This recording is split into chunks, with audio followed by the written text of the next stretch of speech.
کرنے عید کی نماز پڑھیں. سمجھ میں آئی؟ وَيَكُونَ مُدَبِّرًا لِأَهْلِهِ. سمجھ میں آئی؟ اور اپنے بال بچوں کے لیے مدبر ہو، اپنے بال بچوں کے لیے مدبر ہو، ان کی تربیت کرے. باپ رجل اپنی بیوی کا بھی خیال رکھے، اس کے بھی حقوق ہیں، اپنے بچوں کا بھی خیال رکھے، اس کے بھی حقوق ہیں. تو اپنی اہل و عیال کا بھی مدبر رہے. سمجھ میں آ گئی ہے؟ اور کاسباً لنفقات العیال، اور کسب بھی کرے اپنے اہل و عیال کے نفقات اور اخراجات کے لیے، جاب بھی کرے. عورتوں کے اوپر جاب کرنا اس مقصد کے لیے اللہ تعالیٰ نے عورت کو پیدا نہیں کیا کہ وہ جاب کرے، کیونکہ اس کا نفقہ، اس کا خرچہ جو ہے وہ زوج کے ذمہ اللہ تعالیٰ نے لگا دیا ہے.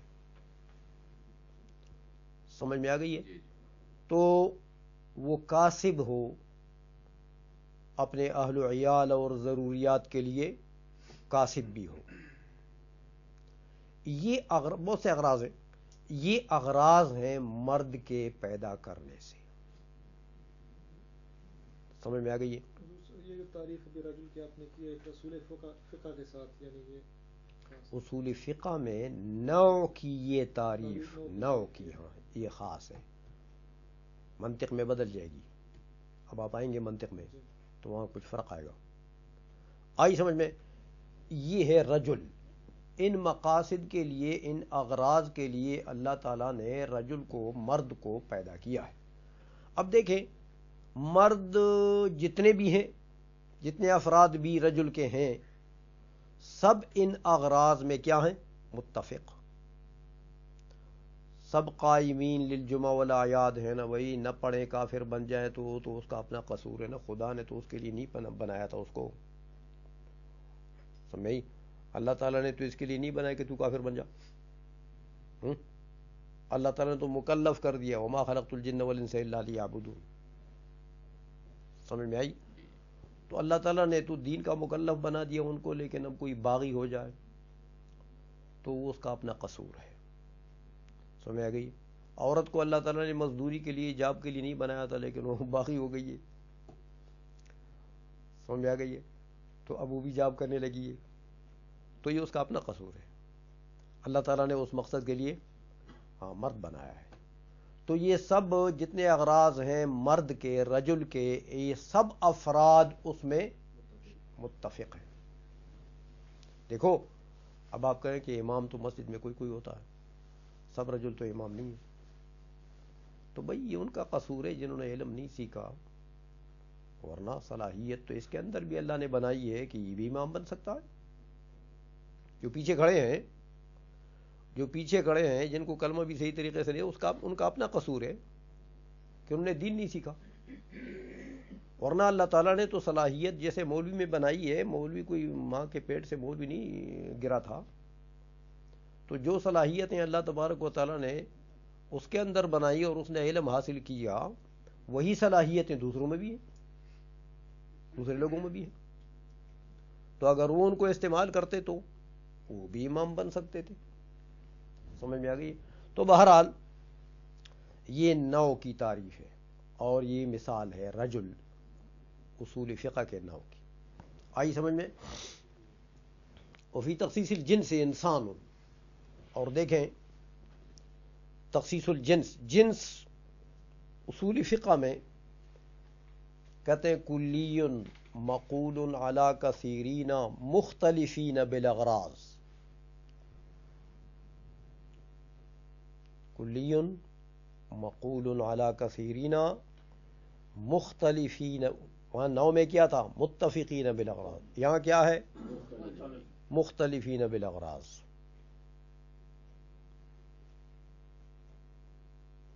اغراض میں اختلاف ہو، ایسی کلی ہے، جنس ایسی کلی ہے جو کثیرین پر تو بولی جاتی ہے، کثیرین پر صادق آتی ہے. وہ کثیرین کیسے ہیں؟ اغراض میں ان کا اتفاق نہیں ہے. کسی کی پیدائش سے کوئی غرض ہے، کسی سے کوئی غرض. جیسے انسان، اب انسان جو ہے یہ مرد کو بھی شامل ہے، عورت کو بھی شامل ہے. لیکن بتا دیا میں نے مرد کی پیدائش سے تو اغراض الگ ہے نا. اب عورت کی پیدائش سے وہی اغراض نہیں ہے، ہاں، بلکہ عورت کی پیدائش سے لتکون مفترشتن، ہاں، ومدبرتن ومربیتن للاولاد، ہاں، ومدبرتن فی البیت. سمجھ آئی کہ گھر میں وہ تدبیر کرے، یعنی گھر کو صحیح طریقے سے چلائے اور بچوں کی تربیت کرے، خیال رکھے، اور بچے پیدا کریں، بچے جنیں. مفترشتن، ان اغراض کے لیے عورت کو پیدا کیا گیا، تو ان اغراض کے لیے مرد کو تو نہیں پیدا کیا گیا. تو مرد کے پیدائش کے اغراض اور عورت کے پیدائش کے اغراض تو الگ الگ ہیں. اور انسان کا لفظ دونوں پر بولا جاتا ہے، وہ بھی انسان ہے، یہ بھی انسان ہے. تو انسان کیا ہوا؟ ہاں، جنس ہو گیا. ایسی کلی ہے یہ جو کثیرین پر صادق آتی ہے، اور وہ کثیرین اغراض میں مختلف ہیں. سمجھ میں آ گئی بات کہ نہیں آئی؟ اچھا، میرے خیال اتنا کافی ہے آپ کا. ہاں، یہ عام کی تعریف شروع ہو رہی ہے، ٹائم بہت لگے گا. اس کو بھی سمجھ آ رہی ہے؟ آپ ذرا توجہ سے سنا کریں، انشاءاللہ چل جائیں گے، فکر نہ کریں. اچھا، دوسرا، اب یہ عام کی تعریف کرنا چاہتے ہیں، خاص کی تعریف اور مثالیں تو مکمل ہو گئی ہیں. خاص تو آپ کو سمجھ آ گیا ہوگا.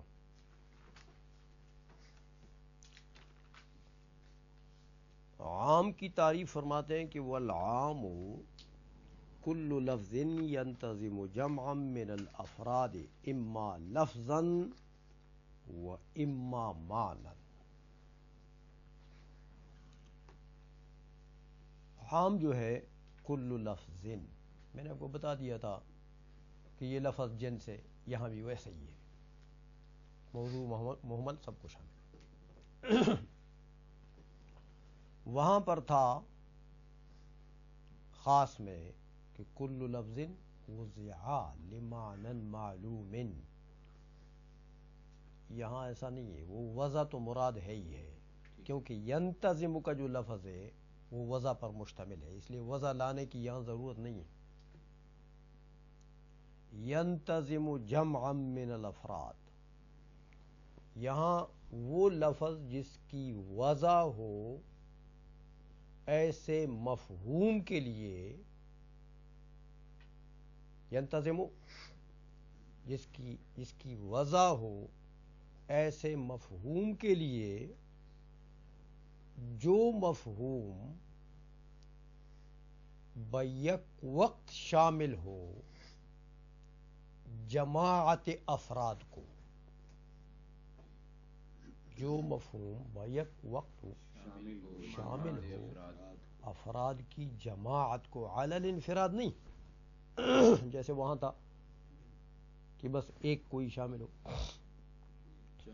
ہاں، بیک وقت وہ مفہوم جو ہے وہ جماعت افراد کو شامل ہو. اب جماعت تھوڑی ہو یا زیادہ ہو، سمجھ میں آئیے؟ وہ جو شمول ہے اس کا، اس مفہوم کا، جس مفہوم کے لیے اس لفظ کی وضع ہے، تو اس مفہوم کا جو شمول ہے وہ یا تو ایسا ہوگا کہ لفظ اس کے اوپر دلالت کرتا ہوگا، اس کے لفظ سے پتہ لگتا ہوگا کہ بھئی یہ شامل ہے جماعت کو. یعنی کیا مطلب؟ اس لفظ میں کوئی علامت جمع یا شمول علی الجماعت موجود ہوگا، لفظ کے اندر ہی کوئی علامت جمع موجود ہے یا علامت شمول موجود ہے، تو بس لفظ ہی دلالت کر رہا ہے کہ بھئی یہ جماعت کے اوپر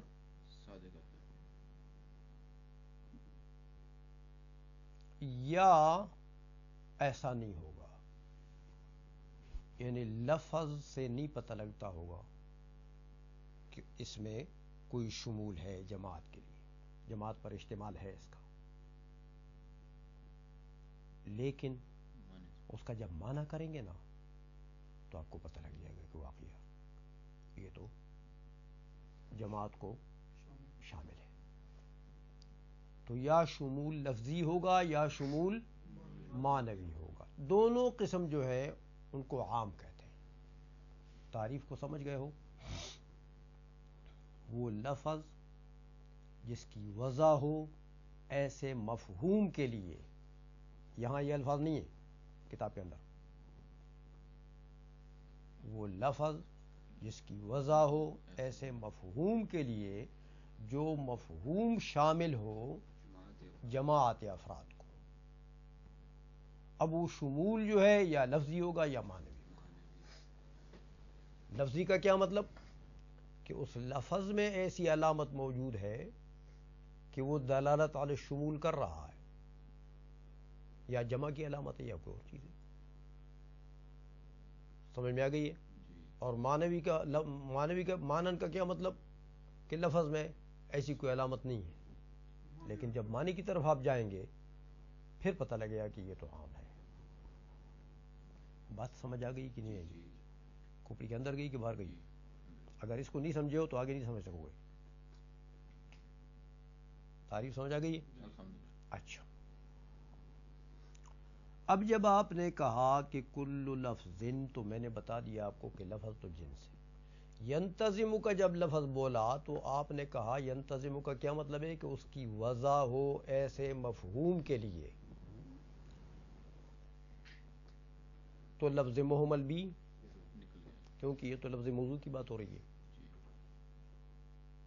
اس کی وضع ہے مفہوم کے لیے، اس کی وضع ہے، تو جب وضع ہے تو محمل نکل گیا۔ اور جب آپ نے کہا کہ اس کی وضع ایسے مفہوم یعنی معنی کے لیے جو شامل ہو، کس کو شامل ہو؟ جماعت افراد کو، تو جب اس میں شمول آ گیا تو خاص نکل گیا۔ ینتظم جمعاً، کیونکہ خاص میں شمول ہوتا ہے، جماعت پر اس کا شمول ہے، وہاں تو ایک ہی ذات کے لیے وضع ہے یا ایک ہی معنی کے لیے وضع ہے جو شرکت غیر کا احتمال ہی نہیں رکھتا ہے، تو یہاں تو شمول ہے تو خاص نکل گیا۔ سمجھ میں آ گئی؟ اچھا،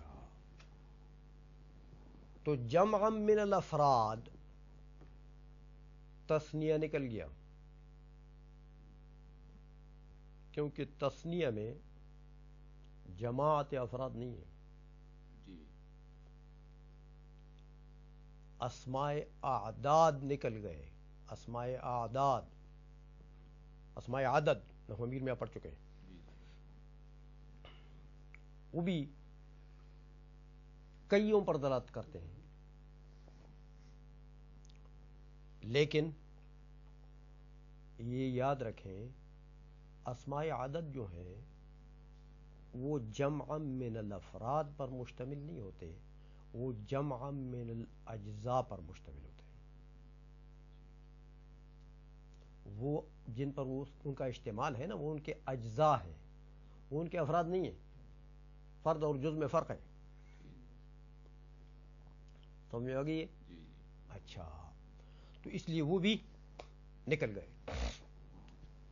اچھا، اب یہ شمول جو ہے یا لفظی ہو یا معنوی ہو، شمول لفظی کی مثال دیتے ہیں، جیسے مسلمون اور مشرکون، یہ جو لفظ ہے، مسلمون کے لفظ کو دیکھیں، ایک لفظ ہے جس کی وضع ہے ایسے مفہوم کے لیے جو مفہوم شامل ہے جمع من الافراد کو،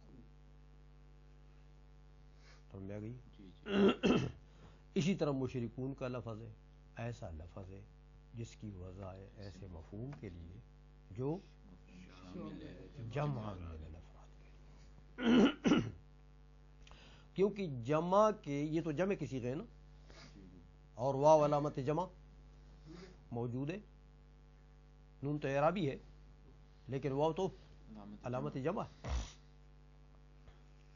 تو علامت جمع یہاں پر لفظ میں موجود ہے. تو یہ یاد رکھیں کہ جمع کے تحت جتنے اس کے آتے ہیں وہ اس کے افراد ہوتے ہیں، اجزاء نہیں ہوتے،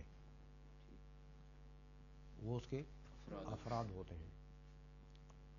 اچھا، یہ تو لفظی شمول ہے، یعنی اس کے لفظ میں موجود ہے ایسی چیز جو دلالت کر رہی ہے کہ بھائی جماعت پر مشتمل ہے یہ لفظ، جیسے واو ہے بتا دی میں نے. وَإِمَّا مَعْنًا، یا یہ کہ اس کا شمول معنوی ہو. لفظ میں تو کوئی ایسی چیز نہیں ہے، لفظ تو بالکل معرہ ہے، سمجھ میں آئی، اس میں کوئی ایسی چیز نہیں ہے جو شمول پر دلالت کرے. لیکن آپ معنی کی طرف جائیں گے تو پتہ لگ جائے گا. جیسے کہتے ہیں من و ما، موصولات میں سے آپ پڑھ چکے ہیں، تو من اور ما تو عموم کے لیے آتے ہیں کہ نہیں آتے ہیں؟ من بھی ذوی العقول میں عام ہے، ما غیر ذوی العقول میں عام ہے، لیکن عام تو ہر ایک ہے. سمجھ میں آ گئی ہے؟ تو یہ ایک ایسا لفظ ہے جس کی وضع ہے ایسے مفہوم کے لیے جو شامل ہے جماعت افراد کو. سمجھ میں آ گئی ہے؟ اچھا، تو یہ اس کو عموم معنوی بھی کہتے ہیں، عمومی، اور پہلے والے کو عمومی لفظی بھی کہتے ہیں. یہ ہوئی تعریف کس کی؟ عام کی. اچھا، ایک بات اس میں ذرا نوٹ کر لیں، خاص تو نکل گیا نا، ینتظم کے لفظ سے خاص نکل گیا، لیکن ینتظم کے لفظ سے مشترک بھی نکل گیا،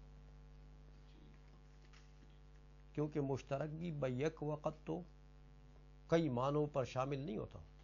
مشترک کئی معانی کے لیے اس کی وضع ہوتی ہے اور ان معانی کو وہ شامل ہوتا ہے، لیکن علی سبیل البدلیت. بیک وقت تو سب معنوں پر دلالت کرتا ہے نہیں. جیسے عین کا لفظ ہے تو بیک وقت یہ سورج کی ٹکی بھی ہو اور آپ کی آنکھ بھی ہو اور چشمہ بھی ہو، ان سب معنوں پر یہ، اور سونا بھی ہو، سب معنوں پر یہ دلالت کرتا ہے نہیں کرتا ہے. علی سبیل البدلیت کرے گا، جس کا قرینہ آئے گا تو اس کے اوپر وہ دلالت. تو اس لیے ینتظم سے وہ بھی نکل گیا کہ اس میں بھی شمول فی وقت واحد نہیں ہوتا. سمجھ میں آ گئی ہے؟ بلکہ اس میں احتمال ہوتا ہے ہر معنی کا، لیکن اعلی سبیل البدلیت. آئی سمجھ میں؟ اچھا، یہ بات ختم ہو گئی عام کی تعریف. شاہ صاحب بولے میں نے کیا کہا؟ تو یہاں پہ عام کی تعریف کرتے ہیں، کہتے ہیں کہ عام وہ لفظ ہے کہ جو وضع کیا جاتا ہے ایسے مفہوم کے لیے کہ جو مفہوم جماعت افراد کو شامل ہوتا ہے. اب وہ جو جماعت افراد کو اس کا شمول ہوتا ہے تو وہ دو اعتبار سے ہوتا ہے، یا تو وہ لفظاً ہوتا ہے یا پھر وہ معنن ہوتا ہے. اگر وہ لفظاً ہو تو اس کی مثال ذکر کی، جیسے مسلمون. مثال کو چھوڑیں، لفظاً کا معنی کیا ہے؟ لفظاً کا مطلب یہ ہے کہ اس میں لفظاً کا مطلب یہ کہ ہے اس کے لفظ میں کوئی علامت ایسی موجود ہے جو شمول علی الافراد جماعت پر دلالت کرتا ہے. جیسے مسلمون و مشرکون، کہ اب یہاں پہ یہ جو لفظوں میں ایسی علامت موجود ہے جو اس کی شمول علی الافراد پر دلالت کر رہا ہے، وہ کیا ہے؟ وہ واو ہے جو جمع کی علامت ہے. اور جب انہوں نے ینتظم کہا تو اس سے جو فرد تھا وہ جب لفظ کہا تو وہ تو جنس ہے، وہ تو لفظ محمل تک بھی شامل ہے. ینتظم کہا تو یہ ایک فصل تھی جس سے محمل نکل گیا، کیونکہ محمل جو ہوتا ہے وہ کسی معنی کے لیے وضع نہیں کیا جاتا. کیونکہ ینتظم جو ہے یہ وضع پر مشتمل ہے. ہاں، کیونکہ آپ نے کیا پڑھا کہ وہ لفظ جس کی وضع ہو ایسے مفہوم کے لیے جو مفہوم شامل ہو پھر جماعت افراد. ہاں، تو تو اب اس میں وضع تو آ گئی ہے نا، وضع آ گئی، لہذا محمل نکل گیا. ہاں، اور اسی ینتظموں سے جو خاص ہے وہ بھی نکل گیا. ہاں، کیونکہ خاص میں تو علی الانفراد جو ہے وہ تخصیص ہوتی ہے نا، تخصیص ہوتی ہے. یہاں پہ جو ہے یہاں تو انتظام ہے، شمول ہے. من الافراد. اور اسی سے مشترک بھی نکل گیا. ہاں، اسی لیے کہ مشترک جو ہوتا ہے اس کی وضع تو بہت سارے افراد کے لیے معانی کے لیے، افراد نہ بولو، معنی کے لیے ہوتی ہے، لیکن بیک وقت وہ تمام معنی کو شامل نہیں ہوتا، بلکہ وہ علی سبیل البدلیہ جو ہے وہ ان پر دلالت کرتا ہے. اور جس وقت اب عام کی دو قسمیں ہوئی، یہ جو جمع من الافراد کا، تو اس سے اعداد، اسماء اعداد بھی نکل گئے، تثنیہ بھی نکل گیا، کیونکہ وہ جماعت اعداد تو نہیں ہے نا، جماعت افراد تو نہیں ہے نا وہاں پر، وہ تو دو ہے. جی، اور اعداد بھی نکل گئے، کیونکہ اعداد جو ہوتے ہیں وہ جمع پر دلالت تو کرتے ہیں، لیکن وہ من الافراد نہیں کرتے، بلکہ وہ من الاجزاء، جمع من الاجزاء ہوتے ہیں.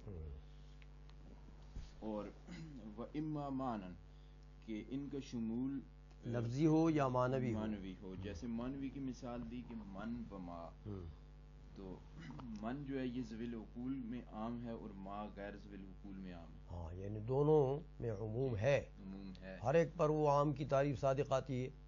ہاں، کہ من جو ہے وہ ایسا لفظ ہے جس کی وضع ہے ایسے مفہوم کے لیے جو جماعت افراد کے اوپر دلالت کرتا ہے.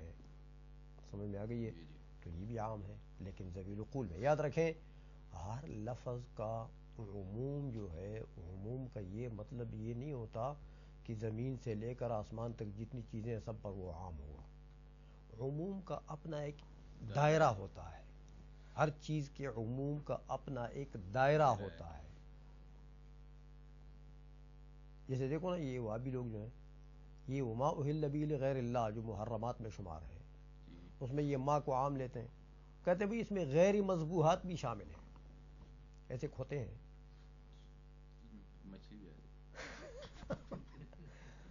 کہتے ہیں اگر آپ نے کوئی دانہ جنس وغیرہ بھی کسی کے نام کر کے کہ یہ بھی غوث اعظم کے نام ہے تو یہ بھی حرام ہو گیا. مٹھائی آپ نے اٹھا لی، یہ حضور غوث پاک کے نام ہے، بس حرام ہو گیا. سمجھ میں آئیے؟ تو ان کا دائرہ ٹوٹا ہوا ہے نا، دائرہ ٹوٹا ہوا ہے. یہ ما اہل میں جو ما ہے اس کا دائرہ نہیں جانتے کہ اس کے عموم کا دائرہ کہاں تک ہے. تو دیکھیں ابو بکر جساس رحمۃ اللہ علیہ جو مذہب حنفی میں اجتہاد کے درجے کے آدمی ہیں، انہوں نے احکام القرآن میں لکھا ہے اسی آیت کے تحت کہ ما کا جو دائرہ ہے یہ مذبوحات تک ہے، غیر مذبوحات اس سے خارج ہے. اور اس پر قرینہ دلیل، اس تخصیص پر کہ آپ اس عام کو خاص کرتے ہیں، اس پر قرینہ اور دلیل کیا ہے کہ اس آیت کے شان نزول کو دیکھیں. یہ کس مقصد کے لیے نازل ہوئی؟ کہ مشرکین ذبح کرتے تھے بسم اللہ والعزا. جب ذبح کرتے تھے تو وہ اپنے بتوں کے نام لیتے تھے، بسم اللہ والعزا. سمجھ میں آئی؟ تو اللہ تبارک و تعالی نے اس کو حرام قرار دینے کے لیے وما اہل به لغیر اللہ بھی فرما دیا. وہ جو ان کا بسم اللہ والعزا ذبح کرنا ہے تو وہ لات و عزا کا یہ جو نام لیتے تھے یہ کس وقت لیتے تھے؟ تو اس آیت کا نزول ہی اس مقصد کے لیے. تو گویا کہ یہ آیت جو ہے یہ نص ہے ما سیق لاجلہ الکلام. سورہ شاشی میں پڑھیں گے آپ. نص کس کو کہتے ہیں؟ جس کے لیے کلام کو لایا گیا ہو، جو کلام سے مقصود ہو.